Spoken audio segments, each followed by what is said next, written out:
बिस्मिल्लाहिर्रहमानिर्रहीम। अस्सलाम वालेकुम रहमतुल्लाहि व बरकातुहू।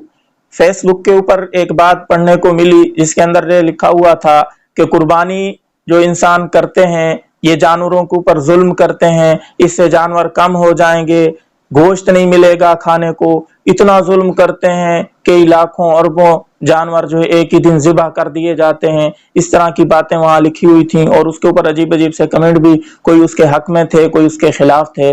तो इसके ऊपर मुख्तसर सी वीडियो बनाने के लिए हाजिर हुए हैं। ये दरअसल बात क्या है, ये साजिशें कौन करता है कुर्बानी के खिलाफ, ये कहाँ से बात उठती है और कहाँ जाके पहुंचती है, और बहुत समझदार हमारे मुसलमान इससे मुतासर हो जाते हैं। मेरे भाई, ये अल्लाह ताला का हुक्म है और अल्लाह रब्बुल इज्जत ही हमारे खालिक हैं। उसने हमें पैदा किया है और तमाम मखलूकात को पैदा किया है। अल्लाह रब्बुल इज्जत इंसान के ऊपर कभी भी जुल्म नहीं करते। अल्लाह रब्बुल इज्जत की ये कुदरत के ही खिलाफ है कि अल्लाह रब्बुल इज्जत एक चीज का हुक्म दे और उसके अंदर इंसान का नुकसान हो या किसी मुल्क का नुकसान हो, ऐसी बात नहीं है। जो लोग कहते हैं कि इसके अंदर बहुत सारे जानवर ज़िबा होंगे तो जानवरों के अंदर कमी आ जाएगी, मेरे भाई आपके अंदर अकल नहीं है। अगर अकल होती तो आप ऐसी बात ना करते, या आपको अल्लाह ताला की कुदरत कामला के ऊपर यकीन नहीं है। अल्लाह की कुदरत ऐसी है कि जो चीज ज्यादा इस्तेमाल होती है अल्लाह रब्बुल इज्जत उसको बढ़ाते हैं, ये कानून है। और जो कम इस्तेमाल होती है वो एक दिन आता है कि वो चीज बिल्कुल खत्म हो जाती है। आप घोड़ों की मिसाल ले लें।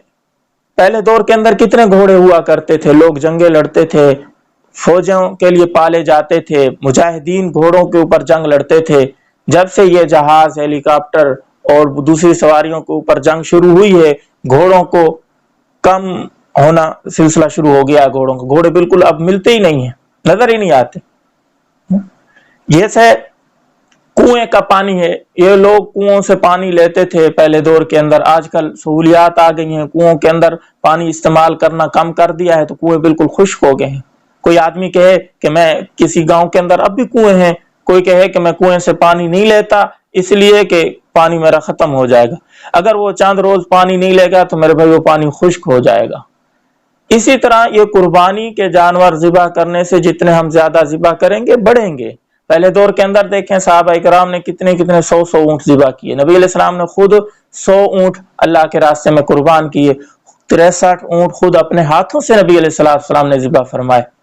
और उस दौर के अंदर जानवर बहुत वसी, बहुत ज्यादा हुआ करते थे, लोग भी ज्यादा कुर्बान करते थे। आजकल के दौर के अंदर जैसे नमाज के अंदर, रोजे के अंदर, हज के अंदर, ज़कात के अंदर, सदके के अंदर और इबादत के अंदर सुस्ती आई, तनज़ली आई, इसी तरह कुर्बानी के अंदर भी सुस्ती आ गई। लोग कम कुर्बानी करते हैं। बहुत सारे हमारे मुसलमान भाई हैं जो यही बात लेके बैठे हुए हैं कि हम सदका कर देंगे, फलां काम कर देंगे, कुर्बानी नहीं करते। तो कुर्बानी करने वाले जैसे कम हुए, आजकल जानवर भी कम मिल रहे हैं। इस कुर्बानी पे बहुत ही कम जानवर थे। बहुत सारे लोगों को छोटा जानवर कुर्बान करने के लिए नहीं मिला, उन्होंने बड़े जानवरों में हिस्सा मिला लिया। क्या वजह है? यही वजह है कि सुस्ती आ गई है, कुर्बानी लोग कम करते हैं तो वो चीज की पैदावार भी कम होती जा रही है। बहुत सारे ऐसे मुल्क हैं, आपकी बात कर रहा हूं, आप जो कहते हैं कि कुर्बानी ज्यादा करोगे तो जानवर कम होंगे। बहुत सारे ऐसे मुसलमानों के शहर हैं, मुल्क हैं जहां मुसलमान कुर्बानी नहीं करते लेकिन वहां जानवरों की बिल्कुल कमी है, दूध नहीं मिलता, उनको खाने के लिए गोश्त नहीं मिलता। पाकिस्तान के अंदर अल्हम्दुलिल्लाह काफी लोग कुर्बानी करते हैं, फिर भी जानवर इसी वजह से तो ज्यादा हैं। कुछ तो हैं और मुल्कों के अंदर तो बिल्कुल नहीं है। उन मुल्कों की बनिस्बत मैं अपने मुल्क की बात कर रहा हूं, वरना यहाँ जितनी सुस्ती आ चुकी है पाकिस्तान के अंदर, अगर ये सुस्ती न होती तो इससे दुगने जानवर होते। ये हमारा मुल्क है पड़ोसी इंडिया, इसके अंदर पाबंदी है, गाय के गोश्त आप वो नहीं बेच सकते, दूध वगैरह उसका इस्तेमाल यानी नहीं कर सकते। गाय के ऊपर उन्होंने पाबंदी लगा दी है, तो वहां ना दूध मिलता है ना घी मिलता है, और गाय भी बहुत कम है।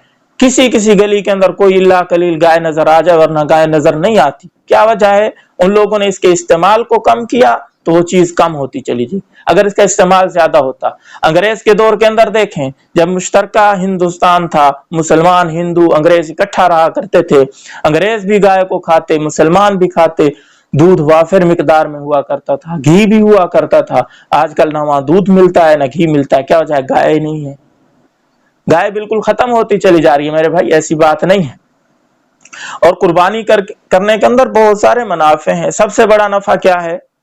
اس کے اندر انسان کی اپنی جو ہے نفس مرتا ہے، اس کے اندر انسان کا جذبہ ایثار جو ہے اس کے اندر مضبوط ہوتا ہے، جہاد کے اندر جانے کا جذبہ اس کے ذریعے انسان کا بڑھتا ہے کہ اللہ کے راستے میں جب جانور کو ذبح ہوتے ہوئے دیکھتا ہے کہ خون نکل رہا ہے تو اس کا جذبہ بھی بڑھتا ہے کہ ایسے ہی میں ہی بھی اللہ کے راستے کے اندر، یہ دیکھ دیکھ کے اس کی جو ہے دل پختہ ہوتا ہے، مضبوط ہوتا ہے۔ اور بھی کئی وجہ ہیں اس کے اندر، اللہ تعالیٰ کا قرب نصیب ہوتا ہے۔ اسی طرح قربانی کے اندر بہت سارے غریب لوگ اس قربانی کی وجہ سے ان کو رزق ملتا ہے۔ مثال کے طور کے اوپر کسان دیہاتوں کے اندر جانور کو پالتے ہیں، چند مہینوں کے اندر تھوڑی سی قیمت کا لیتے ہیں، جب بڑا ہو جاتا ہے منڈیوں پہ جا کے مہنگا مہنگا بیچ کے آتے ہیں، یہ ان کو نفع ہو رہا ہے۔ کسائی جاتا ہے ذبح کرنے کے لیے، اپنی مزدوری لیتا ہے۔ پھر جب مسلمان اتنی تعداد کے اندر قربانی کرتے ہیں، وہ چمڑی اتارتے ہیں، کھل اتارتے ہیں، وہ کھل اور چمڑی وہ پاکستان کی فیکٹریوں کے اندر جاتی ہے، وہاں کتنا بڑا عملہ ہے، مزدور ہے جو فیکٹریوں کے اندر کام کرتا ہے، ان کو مزدوری ملتی ہے۔ پھر وہ پاکستان کے اندر جیکٹیں تیار ہوتی ہیں، چمڑے کی جوتے تیار ہوتے ہیں، وہ باہر ملکوں میں جا کے بکتے ہیں، تو یہ پاکستان کی معیشت مضبوط ہوتی ہے اس سے۔ تو کون کہتا ہے پاکستان کی معیشت جو ہے کمزور ہوتی ہے اس سے؟ یہ پروپاگنڈا ہے ان لوگوں کا جو یہ عید الاضحیٰ کے موقع کے اوپر ان کو منی نہیں ملتی، پیسے نہیں ملتے، تھوڑے سے پیسے ان کے پروجیکٹ کے اندر جاتے ہیں، ان کا کاروبار جو ہے بالکل ٹھپ ہو جاتا ہے۔ دراصل عید الفطر کے موقع کے اوپر مسلمان بہت زیادہ فضول خرچی کرتے ہیں۔ پاکستان کے اندر آپ دیکھ رہے ہیں کتنا میک اپ کا سامان بکتا ہے عید کے موقع کے اوپر، اور کتنے لوگ جو ہے شاپنگ کرنے جاتے ہیں، اربوں کے حساب سے شاپنگ ہوتی ہے۔ لیکن جب عید الاضحیٰ آتی ہے تو لوگ دوسری چیزیں زیادہ نہیں لیتے، جانور لینے کے اندر لگا دیے، پیسے ادھر لگا دیے، تو دوسروں ملکوں کے اندر وہ جو بچت ہوتی ہے، وہ پیسہ ہوتا ہے، وہ دوسرے ملکوں کے اندر نہیں جاتا، جس کی وجہ سے وہ کہتے ہیں کہ یہ کسی نہ کسی سے یہ ان کی قربانی والا امر روکا جائے تاکہ یہ فضولیات کے اندر پیسے لگائے۔ یہ وجہ ہے اور کوئی وجہ نہیں ہے۔ جانور انشاءاللہ کم نہیں ہوں گے، آپ دل کھول کر قربانی کریں، دوسروں کو بھی اس کی دعوت دیں۔ ویڈیو میرا خیال ہے لمبی ہو گئی ہے، یہ میں کوئی جذبات کے اندر باتیں نہیں کر رہا تھا، حقیقت ہے۔ بڑا دل دکھتا ہے جب کوئی لوگ شاعر اللہ کے اوپر بات کرتے ہیں، بہت سارے لوگ کرتے ہیں بات، کہتے ہیں، ایک یہ بھی فیس بک کے اوپر میں پڑھ رہا تھا، ایک بندے کی کمنٹ آئی تھی کہ 5 لاکھ کا اس نے جو ہے بیل لے لیا ہے، 5 لاکھ فضول خرچی کر دی۔ بھائی جب 5 کروڑ کی کوئی گاڑی لیتا ہے اس وقت تم کہاں مر گئے ہوتے ہو؟ کیوں نہیں بات کرتے اس کے اوپر؟ یہ جب بھی موقع ان کو ملا ہے شاعر اللہ کے اوپر، اسلام کے اوپر بات کرنے کا، یہ پیچھے نہیں ہٹے۔ آپ دیکھیں ہمارے بہت سارے مسلمان ہیں، دوسرے ملکوں کے اندر جاتے ہیں، کوٹ خریدتے ہیں، پینٹ کوٹ جو پہنتے ہیں 5-5 لاکھ کا، بھائی آپ 5,000 کا لے لیتے، اتنی فضول خرچی کرنے کی کیا ضرورت تھی؟ وہاں تو کوئی بات نہیں کرتا، گاڑی 8 کروڑ کی لے کے آ گیا، 16 کروڑ کی لے کے آ گیا، وہاں تو کوئی نہیں بات کرتا۔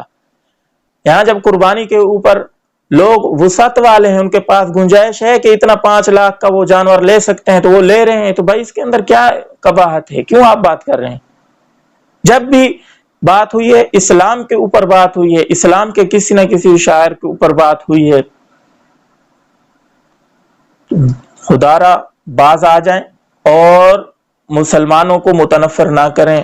اور میرے مسلمان بھائیوں سے ریکویسٹ ہے، درخواست ہے کہ ایسی باتیں ایک کان سے سنے دوسرے سے نکال لیں۔ یہ اللہ کا حکم ہے، آپ اللہ کا حکم پورا کرنے جا رہے ہیں۔ یہ نبی حضرت ابراہیم علیہ السلام کی قربانی، ان کی سنت کو زندہ کرنے جا رہے ہیں، اس کے اوپر پتہ نہیں آپ کو کتنا اجر و ثواب ملنے والا ہے۔ حدیث پاک کے اندر آتا ہے، امی عائشہ فرماتی ہیں نبی علیہ السلام نے ارشاد فرمایا، قربانی کا جانور جب انسان ذبح کرتا ہے تو اس کا خون کا قطرہ ابھی تک زمین کے اوپر نہیں گرا ہوتا، اللہ رب العزت کے ہاں وہ قبول ہو جاتی ہے، اس کے سارے گناہ معاف ہو جاتے ہیں۔ اور جب وہ قیامت کے روز آئے گا تو وہ جانور اپنے سینگوں، کھروں اور اسی طرح بالوں کے ساتھ آئے گا۔ صحابہ کرام، ایک اور حدیث، صحابہ کرام نے پوچھا یا رسول اللہ یہ قربانی کیا ہے؟ نبی علیہ السلام نے فرمایا آپ کے ابا جان حضرت ابراہیم علیہ السلام کی سنت ہے۔ صحابہ نے عرض کیا یا رسول اللہ ہمیں کیا ملے گا؟ नबी अलैहिस्सलाम ने इरशाद फरमाया, हर बाल के बदले में एक नेकी।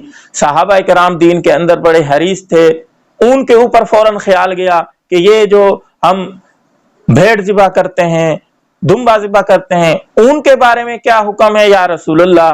नबी अलैहिस्सलाम ने इरशाद फरमाया, उनके हर बाल के बदले में भी एक नेकी मिलेगी।